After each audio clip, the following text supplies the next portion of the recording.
cintai dengan sangat, dan gantilah untuk merindukan bertemu denganmu ya Allah. Dan ketika engkau menetapkan kepada pandangan-pandangan ahli dunia, pandangan mata-mata ahli dunia dari dunia-dunia kepada dunia-dunia mereka, maka tetapkanlah kepada hamba, kepada mata hamba, kepada fokus pandangan hamba kepada beribadah kepadamu ya Allah. Itu ajaran Rasulullah yang dibahas minggu lalu, ingkang masalah mereka puitis sangat, tapi mereka bukan mendalam, karena ya inilah permohonan kita kepada Allah dituntun Kanjeng Nabi, walaupun tidak dengan bahasa Arabnya, bahasa Indonesianya juga nggak apa-apa. Ya Allah, jadikanlah cintaku kepada hamba, cintaku kepadamu ya Allah menjadi sesuatu yang hamba paling cintai, dan jadikanlah takutku kepadamu ya Allah menjadi sesuatu yang hamba takuti, dan putuskanlah saja hajat-hajat hamba kepada dunia ini karena berontok, karena cinta hamba, karena lekatnya hamba kepada dunia itu, dan gantilah untuk merindukan untuk bertemu denganmu. Dan kemudian ketika engkau tetapkan mata-mata pandangan ahli dunia kepada dunia-dunia mereka, maka tetapkanlah mata hamba, fokus hamba untuk melihat untuk kepadamu, fokus beribadah kepadamu Allah. Itu yang kita bahas minggu lalu.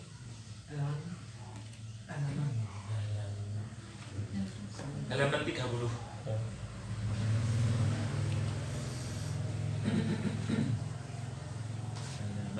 Lembut menawi sami Pak bahasa ini. Saya masuk Nggih. Mas mboten hadir niku. Kok ada centang setunggal. Jadi ini terasa kan saya mbok menawa. Tapi ada yang dikemon.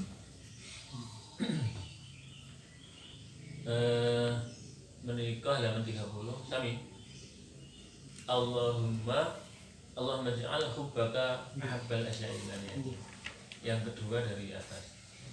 Salajengipun Allahumma Gusti Allah iftah mugi buka panjenengan masami'a qalbi ing pira-pira bagian-bagiane manah kawula dzikrika maring zikir dumateng panjenengan, warzuqni lan mugi paring rezeki panjenengan ing kawula ta'ataka arupi taat dumateng panjenengan, wa ta'at rasulika lan taat dumateng utusan panjenengan, wa amalan lan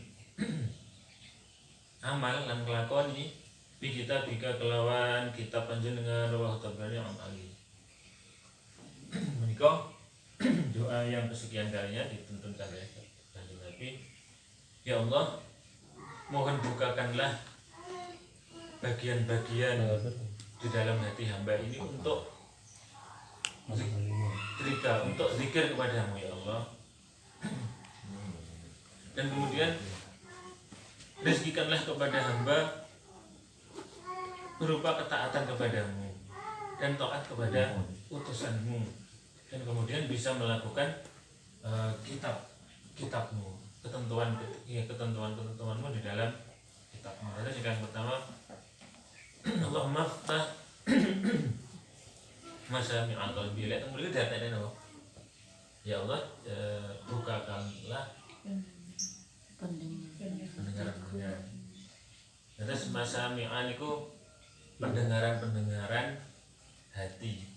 Pendengaran kalbu itu, di dalam kalbu itu ada bagian-bagian sebagaimana terdapat bagiannya di akal. Tentu akal itu secara fisik saya menjadi tahu karena ada anak saya yang kedua itu kan sakit secara fisik tapi yang nggak kelihatan fisik.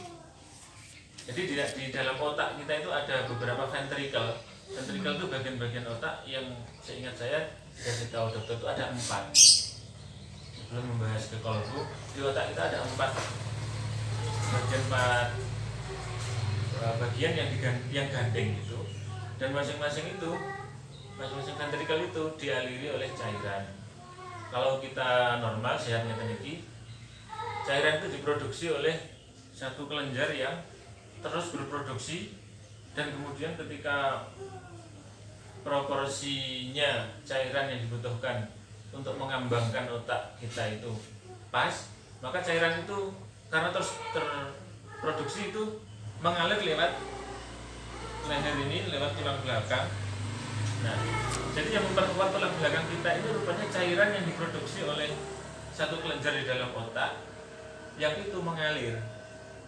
Nah, untuk otak itu salurannya untuk yang ke belakang itu enggak lancar tersumbat. Akhirnya untuk ngoten niku, di samping memang cairannya itu berlebih, akhirnya karena nggak bisa mengalir berlebih toh, karena waktu itu masih empuk, akhirnya mendorong otak, akhirnya otak itu terpinggirkan atau mepet ke bagian paling luar batok kepala, sehingga batok kepalanya ikut terdorong kalian cairan itu, sehingga nduk ngoten niku. Terus awake dhewe malih ngertos awake dhewe niku punya otak yang mengambang dengan cairan, yang cairan itu terproduksi sendiri. Terproduksi sendiri berarti kan ada yang produksi. Iya. Yang produksi siapa? Yang menciptakan. Alhamdulillah ya Allah, berarti nikmat otak normal itu nggih. Masya Allah. Masih belum bicara akal, nggih, masih bicara otak. Itu luar biasa sangat. Karena apa? Karena kita itu ternyata mengambang di cairan itu. Jadi ketika kecelakaan gagal otak itu yang keluar cairan kayak banyu. Ketika cairannya sudah habis baru putih keluar itu otaknya. Nah, ketika otak itu pada proporsinya pas, maka ya disitulah fungsi-fungsi otak itu bisa bekerja, menggerakkan saraf motorik kasar, saraf motorik halus, menggerakkan apa mauan, karena pusat saraf itu kan di otak dan di agak belakang ini, otak kecil, keseimbangan tubuh kita. Nah, akal ada di situ, itu numpang. Akal itu setrumnya, sehingga radio itu bagus, itu bagus. Tapi kalau apa jenisnya setrum nggak bisa apa-apa, nggak bisa nyala. Yang ngasih setrum itu siapa? Ya Allah lagi. Akal kita itu tersetrum langsung oleh Allah yang Maha Mencipta. Lah niku lek konslet titik masih sampai titik jenenge konslet nggih, klerak-klerak mau radio titik nggih mboten penak dirungokne. Mulane wong sing basa halus ngoten kok ngomong akeh niku dirungokne ora penak, rasane glenteng kabeh ngoten. Karena memang ada konsletnya, kita nggak tahu di mana itu letak konsletnya. Nah itu bicara akal ngoten niku. Bicara kalbu ternyata iya. Didhawuhi guru kawula, fi sadri qalbun. Di dalam dada kita ini ada kalbun. Wa fil qalbi lufafun. Ada namanya di dalamnya kalbun itu ada lufaf. Wa fil lufafi sirrun. Jadi ada sirri, ada sir.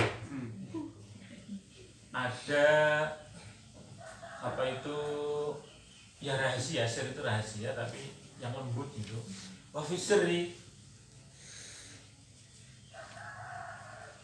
huwa laisa kamitslihi syai'un wa huwa samiul basir. Jadi di dalam dada kita itu ada qalbun, ada hati. Di dalam qalbu itu ada lufaf, dan di dalam lufaf itu ada sir, dan di dalam sir itu ada itulah apa singgasana Allah bertempat di dalam sir itu. Di dalam, kalau diibaratkan lain, di dalam kelapa itu ada saputnya, ada sepetnya. Di dalam sepet itu ada batoknya. Di dalam batoknya itu ada kelapanya. Dan di dalam kelapanya itu ada santannya. Ada air. Oh ada air, masih ada air. Santannya ada di kelapanya. Lah ya di dalam kelapanya itu ada santannya. Ada air. Ada Air itu faktor lain saja. tapi kan memang ada di dalamnya. Jadi sepet, bathok, kelapa, santan. Dan kalau masih ada yang mampu untuk memeras lagi, di dalam santan itu ada minyak yang bisa menerangi, untuk bahan penerang dirinya, keluarganya, lingkungannya, dan semuanya. Semakin terang semakin banyak manfaatnya. Terus filosofi kelapa itu yang dipakai untuk apa itu, simbol pramuka, bahwa pramuka itu adalah orang yang jiwanya tidak pernah kering dimanapun dia bertempat. Dia akan selalu mampu mengambil posisi, mampu bermanfaat untuk lingkungannya, dan tidak menjadi madarat bagi tempat yang dia pijaki, tapi akan biasanya menjadi manfaat. Nah, itu filosofi pramuka. Sehingga tunas kelapa itu adalah yang dimaksudkan biar para pramuka-pramuka itu tumbuhlah jadi para tunas-tunas, para generasi-generasi yang selalu ada manfaatnya di setiap yang dilakukan, yang dikiprahi di sana. Kembali ke kolbun, terus bagian-bagian hati itu yang kita minta di dalam ini, terus masami al-qalbi, pendengaran hati, pendengaran bagian-bagian dari hati itu semoga bisa berzikir kepada Allah. Karena zikir itu sebenarnya ingat. Jadi zikir itu karena kita ini terbuat dari dua hal, fisik dan batin. Jadi ya fisik ini dan batin kita. Zahirnya itu zikir, zikir artinya menyebut. Batinnya itu eling, ingat. Karena menyebutnya hati itu adalah ingat. Sehingga hakikatnya zikir itu apa? Ingat, bukan menyebut. Karena menyebut itu pekerjaannya fisik, pekerjaannya lisan sebagai juru bicaranya. Hati itu lisannya menyebut. Tapi sebenarnya hakikatnya zikir itu ya hatinya itu, qalbunnya, bukan lisannya. Kalau lisannya itu menyebut, itu karena perjalanan awal. Jadi belajar ya memang begitu. Tapi belajar mawon boten, jadi zikir nyebut saja enggak, itu akan zikir hatinya akan sangat jauh. Seperti niat sholat, niat itu ada di dalam hati, tidak di musalli fardhu zuhri arba'ah. Boten niku menuntun hati. Jadi seandainya niat itu sudah bisa terjadi dalam hati, enggak usah ngomong niku enggak apa-apa. Niat sholat, niat puasa, niat sedekah, niat haji, niat apa mawon. Cuma itu adalah tahapan seperti urutan angka.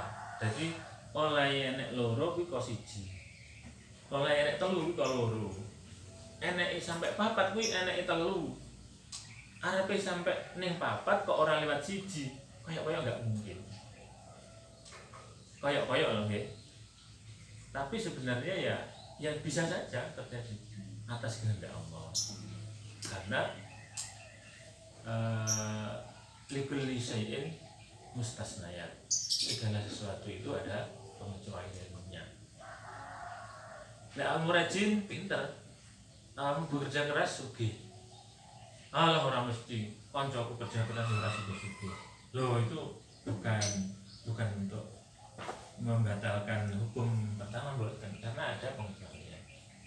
Alah koncoku yo kat mbiyen sekolah sekolah mondok, ya buktine semua mondok ada bedanya. Loh beda, enggak begitu caranya menilai. Ya yang bekerja keras, yang mondok aja belum tentu bisa, apalagi nggak mondok. Nah gitu. Ini seringkali salah kaprah, jangan diikuti yang pengecualian, tapi ikutilah yang umum. Nah pengecualian itu adalah, anggaplah pada sesuatu itu biasanya bonus. Atas nih, ya kok mesti mau bonus, bukan mesti angsal. Jadi nggak bisa dijaga nih, bonus itu tidak bisa diandalkan. Maka ya kita harus berikhtiar, berupaya, pasrah, ya upaya pasrah, sehingga menika pas bab doa-doa terus, doa terus, maka semakin rasional seseorang sebenarnya, dia akan semakin tahu bahwa dirinya itu tidak mampu.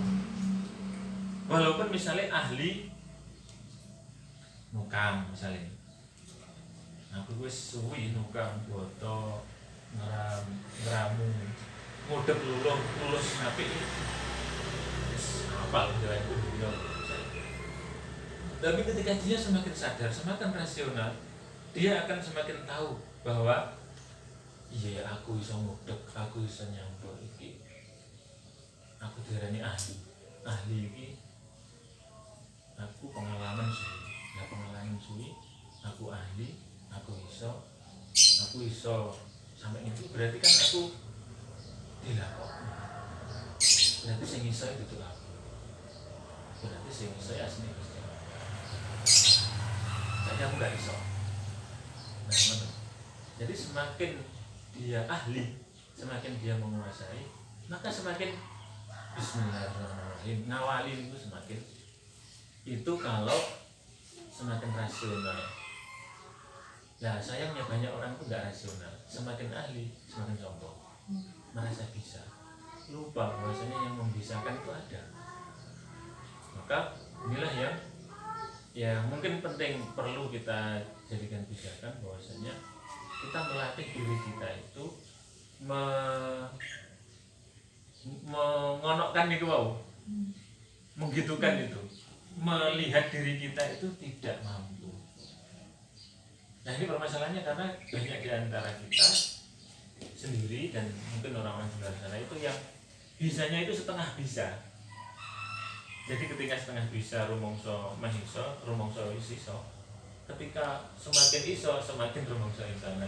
Rumongso itulah yang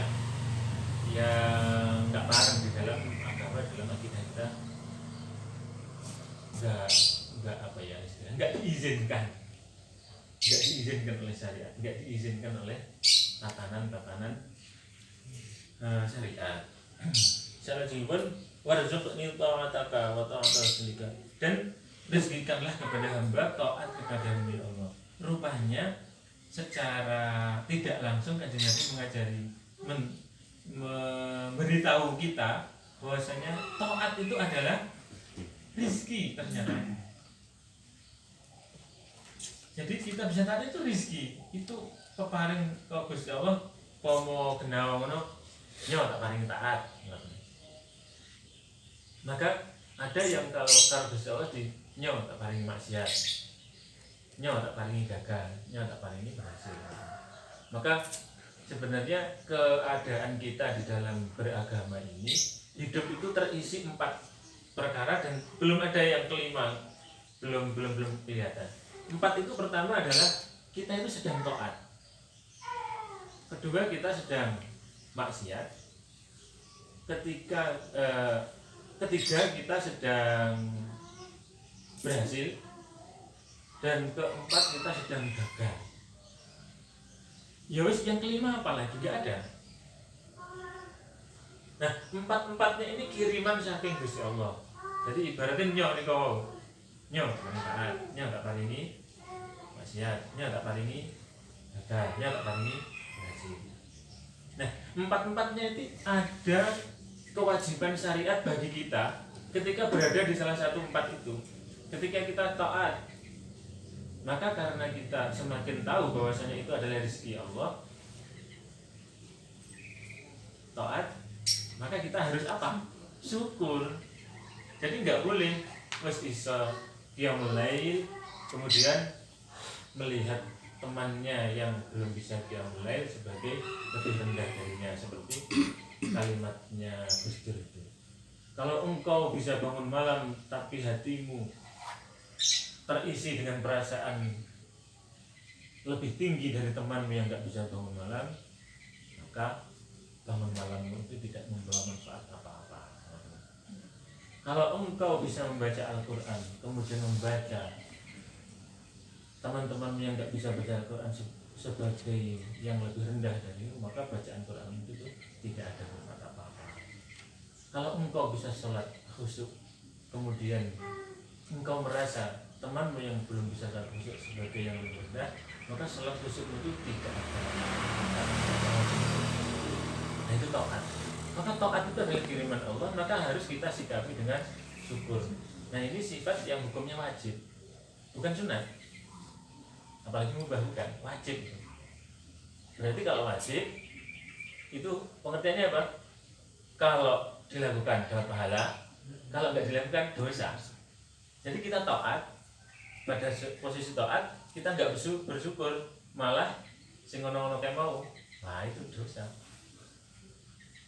Kedua, kita sedang maksiat. Nah, ketika kita sedang maksiat, maka ada tuntutan syariat, ada kewajiban yang harus terjadi pada diri kita. Apa?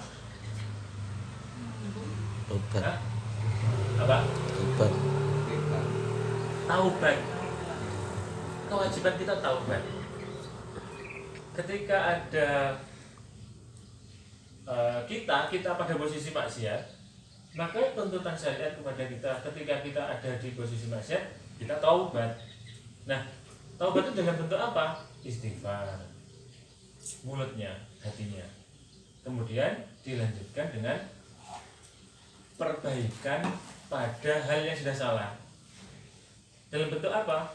Wa'ad bi'is sayyi'atal hasanata tamhuha. Wa'ad bi lan ngetut no sira as-sayyi'ata ing keelekan.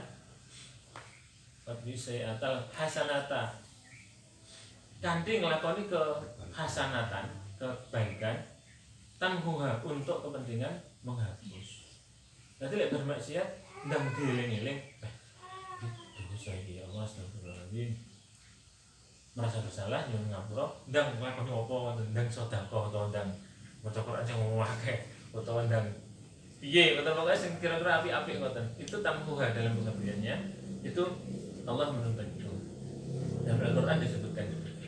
Terus permasalahan ketika kita maksiat ternyata ada, karena apa? Kesadaran bahwa maksiat ini adalah peparing Gusti Allah. Ben opo? Mesti ada manfaatnya mungkin, tapi bar istighfar, bar taubat. Mungkin biasanya ketemu dewi. Oh iya ya ini, oh iya. Nah, yang ketiga, ketika kita sudah pada posisi yang ketiga ini, yaitu berhasil. Nah, berhasil ini kita ada tuntutan syariat juga. Berarti kita harus apa? Syukur. Ini tidak sulit untuk kita lakukan karena biasanya kalau seneng berhasil sukses alhamdulillah, puji Tuhan kalau sehingga Islam atau ungkapan-ungkapan refleks lainnya. Nah, ya ini yang sudah seringkali kita alami, yang sudah kita lakukan itu sudah benar kalau kita bersyukur. Nah, tinggal sekarang permasalahannya bentuk syukurnya itu seperti apa. Nah, ini yang seringkali juga nggak kepikir. Kadang-kadang syukur itu bisa menjadi berlebihan. Syukurannya berlebihan. Syukuran dalam berarti pesta. Syukuran berarti ya berlebihan lagi. Akhirnya tidak jadi syukur itu akhirnya ya musrif, israf, berlebih-lebihan, dosa lagi. Karepe bersyukur tapi berlebih-lebihan, akhirnya enggak jadi berpahala tapi malah dosa. Jadi itu ketika kita berhasil. 4, ketika kita gagal. Nah, apa kewajiban kira-kira? Sabar. Jadi ketika kita merasa kok ngene kok pokoknya merasa coto, merasa sobek, merasa gagal, merasa nggak sukses dan seterusnya, itu yang kewajiban pertama harus hadir pada kesadaran kita adalah sabar. Terus pengen bangkit, maka tuntunannya wasta'inu bis-sabri was-shalah.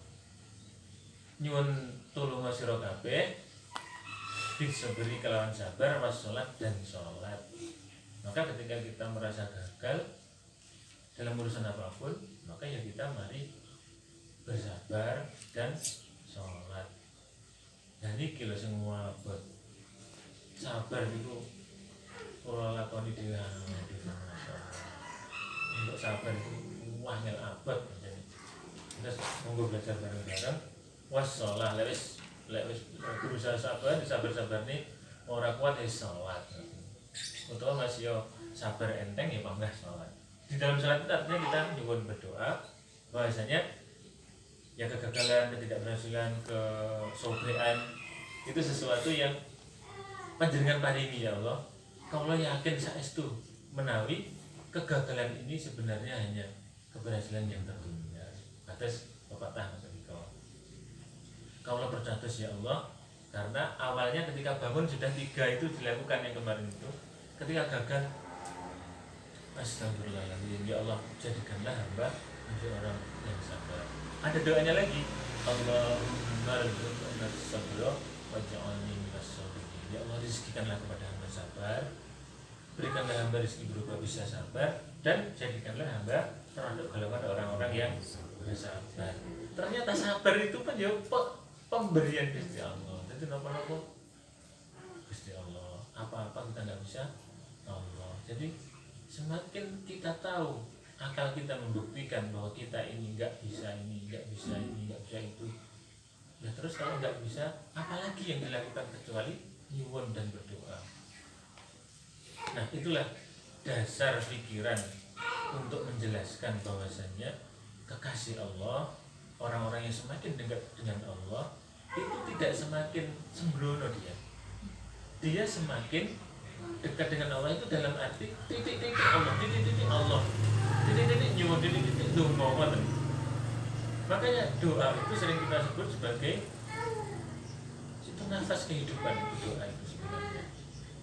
Jadi semakin orang itu muslim, mukmin, imannya baik, maka titik-titik donga, titik-titik sholawat, titik-titik merasa nggak mampu, terus donga. Jadi orang biar sebuah mesti berpesan yang terang-terangnya ya ada budal nanti sehingga kita mata selawat jalan ini ben terus membaca doa, ingat kepada kanjeng Nabi, ingat kepada Allah, sehingga bentuk ketidakmampuan itu dilahirkan dalam bentuk doa. Itulah yang seringkali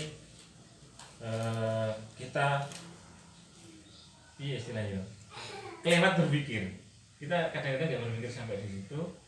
Dan doa itu rupanya adalah ad-du'a'u silahul mu'minin. Doa itu adalah pedangnya orang mukmin. Maka yang orang di Israel sana, di Palestina sana, saudara-saudara kita yang nggak punya senjata, punyanya batu dilempar dan melawan tank-tank itu, yang dari dulu ya nggak kalah-kalah. Nah Israel yang dari dulu pengen menguasai, menyamplok kekuasaan juga bisa-bisa. Itu terjadi sejak ratusan tahun sebelum karena sudah dinas di dalam Al-Quran walan tarbi angkal yahudu walan nasara hatta tetabi amilata hudu. Kau atau apa ya ora iso tapi lemah apa ya ora kalah-kalah. Ya Masya Allah ini kan ajaib gini gue. Lek dipikir orang Palestina lho mek sepiro. Israel itu kuat, pinter, golone akeh. Amerika kan ora kurang gede ngono. Polisi dunia. Ya ora menang-menang. Palestina sing koyo ngono ya ora kalah-kalah. Ya Masya Allah itu lek diceritakne ngaten kan menjadi sesuatu yang piye carane mikir piye yang ngono kuwi.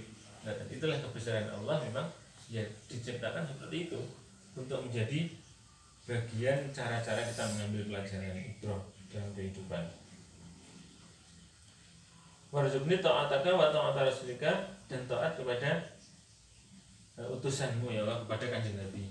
Wa amalan bi kitabika, dan bisa mengamalkan kitabmu. Ngamalin kitab niku nggih. Nggih. Ya pokoknya apa yang diperintahkan di dalam Al-Qur'an itu kita berusaha sakit-sakit. Termasuk insya Allah ngeten iki, pertemuan ngeten iki mengamalkan isinya kitab, yaitu kewajiban thalabul ilmi sak saged-sagede, sak sempat-sempate, pokoknya enten longgar ngoten nggih dimanfaatne. Terus napa nih? Ya tidak usah merasa berat, tidak usah merasa piye nopo-nopo, terus pokoknya digawe enteng ngoten mawon. Insyaallah wonten manfaate, wonten hikmah di dalam setiap kesulitan berat-beratnya kita di dalam thalabul ilmi. Kalau ingin niku wonten sing kirimane Irham lho. Tahu? Dan beberapa di WA yang lain juga mengirimkan hal yang sama. Kita menjadi tersemangati dengan itu. Di Damaskus itu ada seorang syekh yang baru khutbah menceritakan itu toh. Menceritakan ada satu tempat di Damaskus di Irak sana itu ada satu pemakaman tempat pemakaman ngoten niku itu khusus apa ya istilahnya khusus pemakamannya para ulama, para syekh-syekh, para wali ngoten. Lah teng mriku niku enten penggali kubur. Lah ada suatu saat ibu-ibu itu datang terus wahai penggali kubur minta tolong galikan kubur untukku. Siap. Terus akhirnya digalikan beneran. Singkat cerita nggak lama kuburan digali, datanglah mayat dengan beberapa orang pengantar. Terus kemudian penggali kubur turun ke bawah untuk menerima mayat untuk dibunyikan atau nikah. Nah pada saat itu penggali kubur yang menerima mayat itu tiba-tiba itu pingsan. Nah ketika pingsan terus bareng ngono penguburan diganti orang lain setelah terkubur. Terus si penggali kubur cuman terus ditanya sebenarnya ada apa kok kamu tiba-tiba pingsan sama yang lain. Aku melihat ketika mayat itu sampai ke tanganku, mayat itu dijemput oleh orang-orang yang aku yakin itu malaikat.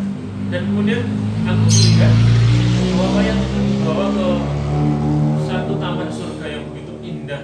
Dan aku takjub luar biasa. Makanya aku sampai enggak sadarkan diri. Nah baru beberapa saat, enggak lama kemudian si ibu tadi datang lagi. Pak penggali kubur tolong digalikan kubur untukku.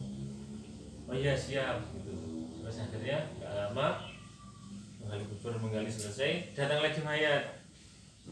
Terus kemudian disemayamkan. Nah pada saat disemayamkan diterima sama ceritanya. Moro-moro si penggali kubur tadi juga melihat hal yang sama, tapi nggak pingsan. Loh, iki kok padha karo kae. Sing urung suwe kae. Wah, iki mayat-mayat sapa sakjane kok mulia-mulia men. Nek ibu kae kok padha wonge kok padha. Ora ngomong apa ya mek ngongkon duduk bener-bener ya wis malu pemakaman bareng ngalih. Nah, pemakaman selesai tapi nggak pingsan, tapi sampai takjub ngoten tok. Terus begitu melihat si ibu tadi mulai bergegas dan duber. Terus takon, "Ibu, ini siapa sebenarnya?" Nyapa takon-takon kira-kira. Terus dijawab, "Saya ini adalah ibunya yang aku minta tolong dikedukkan 2 kali itu." Loh, apa amalan ibu, apa amalan putranya ibu kok bisa sampai seperti itu? Terus ganti ibu takon, "Loh, namanya ada apa?" Terus akhirnya cerita si penggali kubur, "Gini Bu, sebenarnya putra-putra ibu adalah putra-putra yang luar biasa. Putra-putra ibu adalah orang-orang yang pilihan Allah sudah tidak usah dikhawatirkan lagi. Ibulah orang yang harusnya paling bahagia di dunia ini. Aku melihat putranya ibu yang pertama dulu ketika tak tampani, kemudian ada malaikat yang menjemputnya dibawa ke taman surga yang begitu indah, makanya aku takjub dan pingsan. Kedua kalinya aku mengalami hal yang sama, tapi karena aku sudah pernah mengalaminya aku nggak pingsan. Aku cuma terheran-heran dan kagum, takjub kepada mayat itu. Dan ternyata itu adalah putranya ibu. Sebenarnya apa amalan ibu? Apa amalan putranya ibu? Saya nggak tahu. Saya hanya tahu bahwa putraku yang pertama dulu itu adalah seorang penuntut ilmu yang rajin.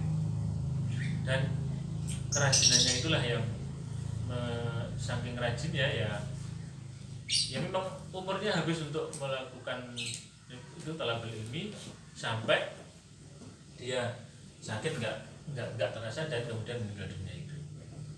Kalau yang kedua itu juga saya nggak tahu amalan apa-apa, tapi dia itu adalah kakaknya yang pertama meninggal tadi, yang dia bekerja dan hasilnya untuk ngirimi adiknya yang telah berilmu itu, karena aku nggak bisa bekerja.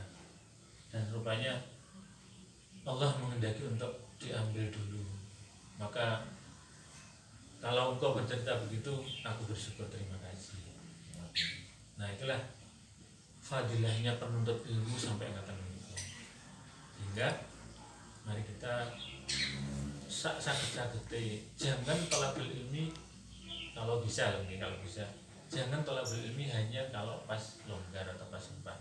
Kalau bisa talabul ilmi jadi prioritas dimanapun, dengan siapapun, dengan cara apapun. Sehingga talabul ilmi itu adalah talabul ilmi yang memang diperintahkan Allah, maka kita mencintai yang memerintah itu, mencintai Allah, mencintai Rasulullah, taat kepada Allah, dan berusaha untuk mengamalkan kitab-kitab Allah. Untuk tuntunan next Allah. Terus fadilahnya talabul ilmi itu ada kitab tersendiri itu. Itu tadi adalah cerita kehidupan di luar kitab yang nyata, yang baru saja terjadi belum lama. Makanya itu ada beberapa kiriman WA kok meh podo berarti tentang gaib. Karena pertama saya sudah lihat, sudah menyaksikan, ternyata seperti itu luar biasanya talabul ilmi. Salajengipun Allahumma dukusi Allah ultuf mugi melasi tuan bi kelawan kaula fi taisiri kulli asir ing dalem gampangake saben-saben perkara kang angel. Fa inna taisira kulli asir mongko satemene gawe gampang saben-saben perkara kang angel alaika ing atase panjenengan iku yasirun gampang. Wa as'aluka lan nyuwun kaula dumateng tuan al yusra ing kegampangan wal mu'afata lan kewarasan afiat fid dunya ing dalem donya wal akhirat lan ing dalem akhirat. Wa tabrani an ibni an Abi Hurairah. Ya Allah mohon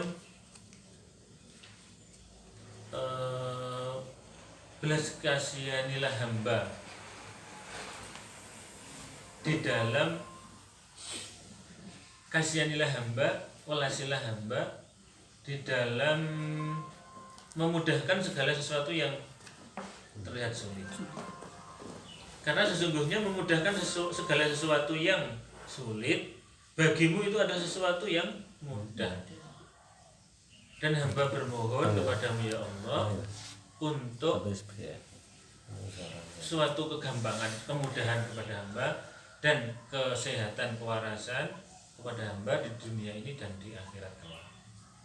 Terus itu ingkang pendek disekecong ya. Allahumma lutuf fi taisir kulli asir fa inna taisir kulli asir alaika yasir wa as'aluka al-yusra wal mu'afata fid dunya wal akhirah. Terus misalnya angel jawabannya nggih ditulis diwaca bentar salat. Iki nggih saya sangat. Soalnya kan harus merangkum kemudahan dan kesehatan di dalam dunia dan di dalam akhirat. Kalau di dunia ini yang ngeten-ngeten iki urusan banyak, urusan ekonomi, urusan keluarga, urusan rumah tangga, urusan pertemanan, urusan relasi-relasi, urusan bisnis macam-macam niku nyune didamel mudah gampang. Terus di dalam akhirat niku bagiannya banyak seperti yang sering kali kita ulas. Di akhirat itu pintunya alam barzah, nyuwun dimudahkan di alam barzah, di alam kubur. Ketika nanti bangkit di mahsyar, nyuwun dimudahkan di alam mahsyar. Ketika nanti di mizan, di hisab itu ya dimudahkan pada saat hisab. Pada saat menunggu pun sebelum dipanggil juga dimudahkan. Ketika menghadapi siratal mustaqim ya juga dimudahkan. Ketika sampai ke pintu surga juga dimudahkan, dan seterusnya itu. Terus mudah itu artinya ya mudah sehingga tidak sulit, dan itu akan menjadi kenyataan kalau kita melakukannya dulu dengan thalabul ilmi, karena kuncinya apa-apa itu ternyata memang di ilmu. Terus beberapa hal yang remeh kalau kita nggak tahu itu akan menjadi tidak remeh. Contohnya ngucap la ilaha illallah, mek niku tok niku lek awake dhewe keliru titik srit ngoten. La niku waca pendek, la ilaha illallah niku artinya benten, karena lam yang kebaca pendek, lam yang pendek, la itu kayak misalkan innal insana lafi khusrin illa, kan tidak innal insana lafi khusrin illa, tidak tahu lafi khusrin, la ini pendek ya. Itu kalau dilihat artinya itu lam takkid itu lam yang menguatkan, artinya sungguh, lam takkid, lam penguat, sehingga innal insana lafi khusrin, kalau ada yang Quran terjemahan sudah diberikan sesungguhnya innal insana saat temen manungsa iku lafi khusrin, orang lafi khusrin orang, tapi lafi khusrin lam pendek, artinya lam takkid maknanya yakti teman-teman ing dalam kerugian. Jadi artinya la pendek itu yakti teman-teman, sungguh, sesungguhnya manusia itu sungguh di dalam kerugian. Nah, kita bawa ke la ilaha illallah yang dibaca pendek la-nya. La ilaha illallah itu artinya maknanya kan la ilaha yakti teman-teman pangeran illallah iku kejaba Gusti Allah. Nah, di Indonesia kan la ilaha illallah sungguh Tuhan itu illallah selain Allah.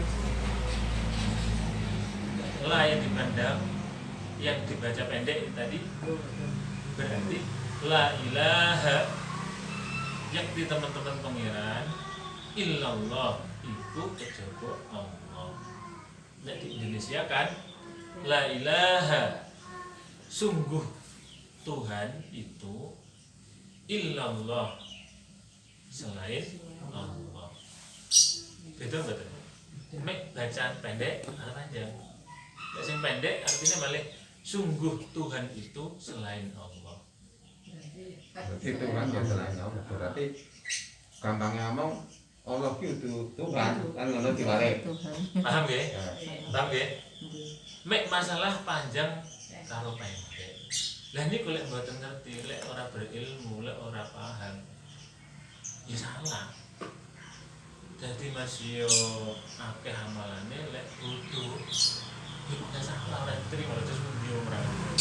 Mulane tafakkaru sa'atan khairun min ibadati alfi sanatin.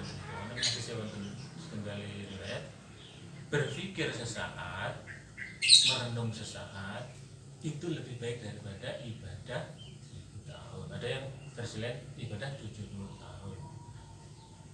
Nah, itu memikirkan, merenung, orang yang sekedar ngelamun boten, tapi merenungkan kebesaran Allah sampai nuntun akal pikiran itu kepada tek, ternyata aku lemah, sampai menuntun tek yakin kabeh gitu Allah ngoten. Yang seperti itu kira-kira gambarannya itu lebih bermakna, lebih fadilahnya lebih tinggi jauh dibanding wong sing pokoknya salat, pokoknya ibadah. Apik kita terus, yo istiqomah, ya terus. Tapi harus talabul ilmi, pada tertarik. Jadi ibadahnya itu tidak diilmuni. Ya sergap, tapi ya gampang, enteng, bobotnya nggak ada. Akhirnya malah kamu kan, yo, ampang. Maka kita perlu menyempatkan diri untuk terus talabul ilmi itu sampai mati. Sebelum kita mati ya, makanya kewajiban terus menuntut ilmu. Dalam urusan la ilaha illallah, waca pendek, ya pertama kesusu kan jurang kopong. zikir kan bebas. La ilaha illallah, la ilaha illallah. Yo, sembrono. Lane pendek. Kesusu panjang kan tetap. Makanya untuk khusus kalimah la ilaha illallah Rasulullah pernah ada mungkin nanti petikannya di dalam taruh hadis ini, yang baik itu dipanjangkan dan yang baik tidak banyaknya tetapi meresap. Jadi sing zikir la ilaha illallah bisa dengan penuh wahayatan itu dengan pikir yang banyak la ilaha illallah, la ilaha illallah, la ilaha illallah niku sampai sing jarene sampai niku sampai muter-muter sampai joget-joget itu bisa disebut malah zindik. Itu seakan-akan jadab, tertarik oleh apa niku namanya oleh keasikan berzikir. Belum tentu juga. Belum tentu karena itu tuntunannya nggak ada. Kalau ada saya minta ditunjukkan mana. Malah yang saya tahu, yang saya pahami, yang saya terima dari guru saya, zikir itu khusus untuk la ilaha illallah itu dipanjangkan. Artinya pelan. Jadi zikir bersolat kuwi ora usah pun 33 lek memang kesusu, ping 3 cukup. La ilaha illallah.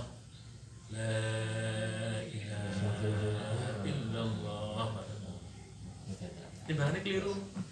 Akeh terus dan 3 yang betul lebih baik yang 3 betul. Daripada banyak salah. Nah, Banyak tapi salah. Salah. Iya. Lebih baik